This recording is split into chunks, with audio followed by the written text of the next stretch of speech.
Okay, so now today we're going to focus on getting the EIN number. Now, at this point, your client has already gotten their articles of organization back from the state. If they have not received their articles of organization back from the state, do not continue with setting up this EIN number. Always wait for that. So the first thing that you want to do is make sure that your client downloads the articles of organization from the Taylor Brands website, from their portal. It's a few things because they're going to need those articles of organization. You want to make sure that they see the name of the business on their articles. You want to make sure they see the date that it was filed on their articles, and you want to make sure that they see the address where the business is located on their articles of organization. Those three things, you want to make sure they can see them, find them, locate them on the articles of organization or certificate of formation. And the reason why is because they're going to need that information when they come to this website to get their EIN number. What is this website? Well, you can see it at the top. It is irs.gov, G-O-V, okay, irs.gov. And right here is where they're going to get their EIN. So once they get to this website, they're going to scroll down a little bit, and you're going to see right here, apply for an employer identification or ID number, EIN, employer identification number. They're going to click that.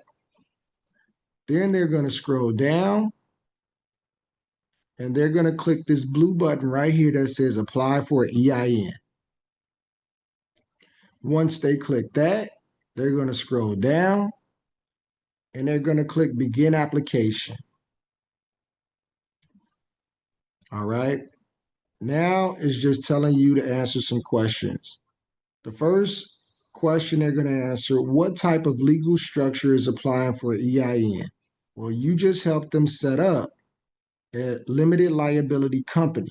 Right now, if we add corporations or trust or estates, if we start adding that stuff, you would choose that. But right now, we only offer limited liability companies.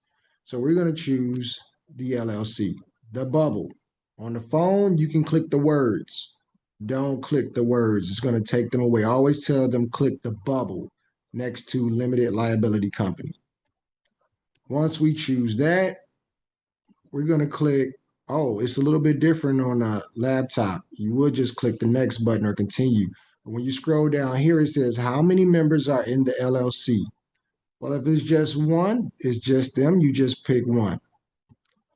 Then it's asking you what state that is located in.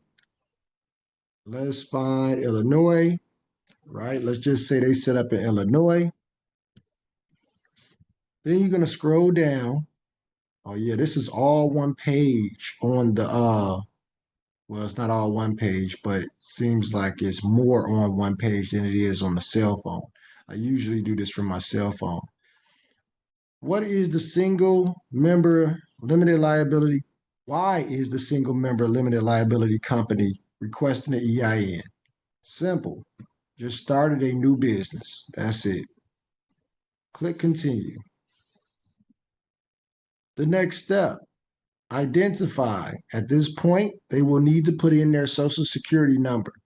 Now, I want to let you all know this because you'll probably forget these steps when you're going through. If you're walking a client through, you can make a fake dummy account where you're just putting in information, but you're not actually going to hit the completion button at the end, okay? But I want to let you know if you're making a fake dummy account, you still have to put in real information. Like when it comes to your social, you actually have to put in your social because if not, it won't let you get to the next screen. But don't worry, when you put in your social, it's not going to register you for anything because you're not going to finish this process. Okay, so don't be scared of that. So I'm putting in my social right here, putting in my first name, Putting in my, I don't got to do middle initial. That's not a requirement. Putting in my last name. Okay, if there's a suffix, they can put a suffix. And then it says choose your role. I am one of the owners, members, or managing member of this LLC. And then click continue. All right, so let me go to the next screen. And then it's asking for an address. Which address do they want? They want the business address. The address that is listed where? On the articles of organization that they downloaded, right? So I'm going to put the address in.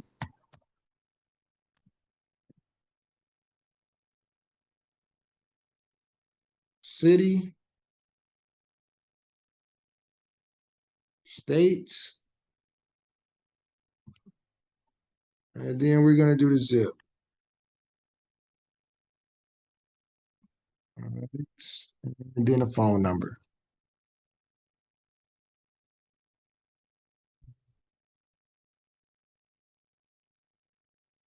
Okay. Do you have an address that is different from above where you want mail to be sent? If they, this is my opinion, if they set up their business with a virtual address, then I would tell them to say yes, because they're going to have the EIN letter mailed to them. And I would rather see that come to their personal house than go to a virtual address location. If they use their home address, they could say no. But if they use their virtual address to set their business up, I would say yes. Okay, I'm just going to say no, because if you say yes, then they're making you put in another mailing address. So I'm just going to say no. And then I'm going to hit continue. All right, so it says, tell us about your limited liability company, LLC. The first thing is asking for is the legal name of your business. So whatever name is on the LLC, on the articles of organization for the LLC, put that same name. So ABC LLC. You're going to put the whole thing, ABC LLC. Now, read what it says right here. The legal name may not contain any of the following endings: Corp, Inc., PA, because you didn't set those up. You didn't set up a corporation. You set up an LLC, so you can put ABC LLC at the end. Okay. And then it's talking about the only characteristics that's allowed is a dash and the and symbol. Okay. Do not put LLC period. If you put LLC period, it will not take. Take the period off. Okay. Trade name, doing business as. You can leave that blank. You're not setting up a trade name. You didn't set up a trade name. Country, county, where the LLC is located, right? So you could say the county name, the state, you just kind of repeating some information right here, and then the state again, repeating some information right here. Okay.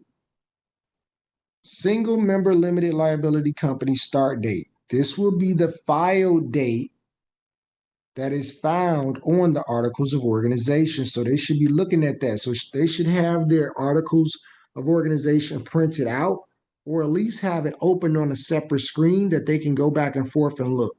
Okay. Or just remember it before they get started, or write it down before they get started. So let's just say June of year 2025. Okay. That's it. That's all you got to do there. All right, now let's ask some questions. Tell us more about the LLC. Does your business own a highway motor vehicle with a taxable gross weight of 55,000 pounds or more? This is like a tractor trailer. This is a big vehicle. This is not a car, right? Most people are going to say no to this. Does your business involve gambling? Say no unless it does. Does your business need to file a Form 720? Most likely it's going to be no.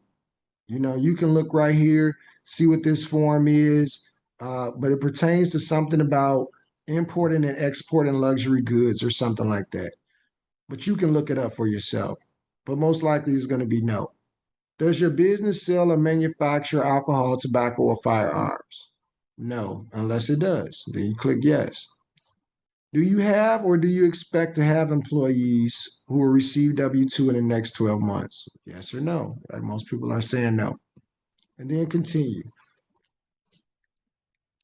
The next section, what does your business or organization do? And it gives you different options. If you did set your business up as consulting, you will not see consulting there. So you're going to have to choose other at the bottom. And then you'll see some more options here. And there goes consulting. And you just choose consulting. Do you provide operating advice or assistance to businesses and other organizations, right? So are you providing operating advice, right? You can say no, you can say yes. You say yes, type of specific consulting, right? So if you put something here under consulting, you could just say uh, something like consulting with consumers and business owners. Okay, that's an example. Okay, consulting with consumers and business owners. Okay, so you see that there. All right, and then click continue. All right, so now it's going to say review and submit. It says you have two options of receiving the confirmation letter. They're going to mail a letter to your house, or you can receive the letter digitally in the next step. Now, I used to have clients do this right here, but then it started messing up on me a few times.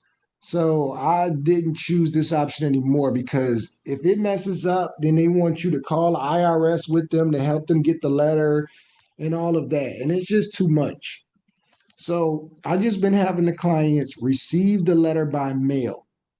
It says allow up to 4 weeks for delivery, but they probably will get it quicker than that. It might only take about 2 weeks, but the letter will come in the mail. And the letter is just a verification letter for the EIN. It is very similar to I would look at it like the social security card for the EIN, right? For your business. Social security card for your business. That's going to be like the letter that comes. That's how I look at it. The articles of organization that they got from the state, I look at that like the business's birth certificate. That's how I explain it to people. The articles of organization is the business's birth certificate, and the EIN letter is the business's social security card. Now, even if they choose to receive the letter by mail, don't worry. They're still going to get their EIN number today, okay, on the next screen. So here's a summary of everything that was filled out, all right? And then it says submit EIN request. Now, I'm not going to submit. This is where you're going to stop. But once they hit submit on the next screen, that is where they will get their EIN number. And I always tell them screenshot it. They can write it down, but screenshot it because they might write the numbers wrong. But once they screenshot it, then at that point, they can take their articles of organization and they can take the screenshot of the EIN number and they can literally go open a business bank account that same day with just those two pieces of information, the articles that they downloaded, and then also the screenshot of their EIN. They don't have to wait until they get the letter in the mail. They don't have to wait for that. They can just take that screenshot. All right, guys, hope you got some value out of this. Hope I didn't leave anything out. If you got questions, get back with your mentor, your coach, or your upline, however you call it. And let's get it. See you at the top. Let's go.